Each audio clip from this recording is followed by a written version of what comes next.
the most essential piece of information the market needs is price, because price tells you how much something is valued. And that's literally that's the problem with the military. That's the problem with government.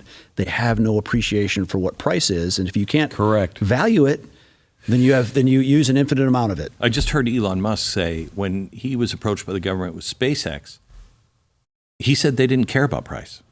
Yeah. Well, I mean, I don't even understand that world. It's not their money. He's like, well, surely you will want it for cheaper. And he's like, they don't care. But look what led to the destruction of the Soviet Union, the collapse. I know. They had no information of what price is, so you can't value it. Whether you have too much grain, not enough grain, too many truck tires, whatever it is, that's the problem with government. So let me go back to Blackwater, because I'm really torn on this, because you guys have never lost somebody you were protecting, right? Nope. Yeah. You are very, very efficient. But the idea of, because you'd like to privatize the military, wouldn't you? No, I think there are many roles that should remain the sole purview of government, active duty forces to do. But I would say there's a lot of the support, training, equipping, a lot of those things can be outsourced competitively to bring pricing reality to the market. And I'll give a simple example. We bid for it's called vertical replenishment, which is basically embarking our helicopters on board a supply ship to fly from the supply ship to warships at sea. And we showed up to do that job with 2 helicopters and 8 guys. The Navy showed up to do it with 2 helicopters and 35 guys. Oh my gosh. And for every 35 they had deployed, they had another 70 back stateside waiting to deploy, training, whatever else. So very simple to see who's going to do that cheaper. Because those 8 people, I had to pay very well. They were highly experienced. The 35 plus 70, the admiral that chose to have that many numbers, he didn't have to pay for them. And so letting a lot of those things be bid out competitively, that's why Musk is crushing because he's the only real private operator operating in space. He knows what his cost is. And he said, well, we're going to make it 1,000 times cheaper to put a payload in orbit. Okay. And he's done it. So can that happen with the military? Well, let me finish. I'm sorry. Let me finish my thought on this. I'm concerned about, people only pay attention to the military industrial complex part of Eisenhower's speech. They don't listen to and the universities will be an industrial complex.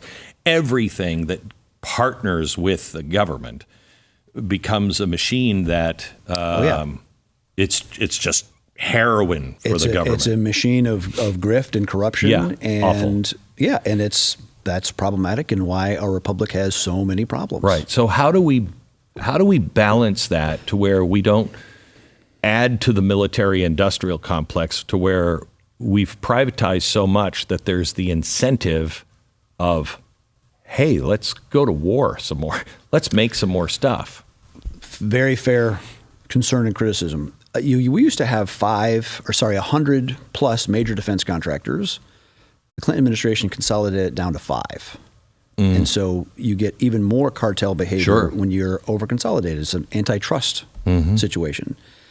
I would say one of the things that drives the disease is Congress appropriates way too much money on defense, on all things spending, goes to defense contractors who spends the big 5 spend and pay. Well, they pay for about a brigade's worth, thousands of lobbyists and lawyers to infest Washington, D.C., to encourage Congress with money to spend more on the program. So it's a very unhealthy cycle that has to be broken. How do you break it?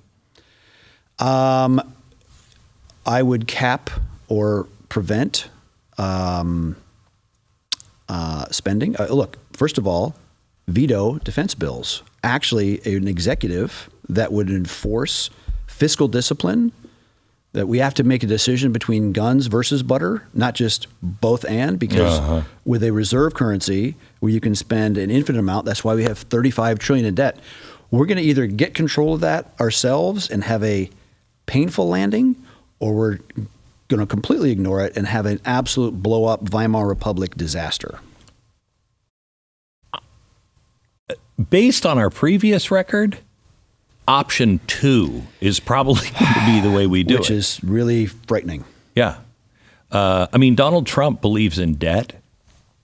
I think a little bit more than I do. I believe in healthy debt if it's going to help you grow. We haven't bought anything that I know of that has made America more competitive or, No. if you're investing in things. When you see politicians saying, "Oh, we're investing in this They're not. program," no, They're not.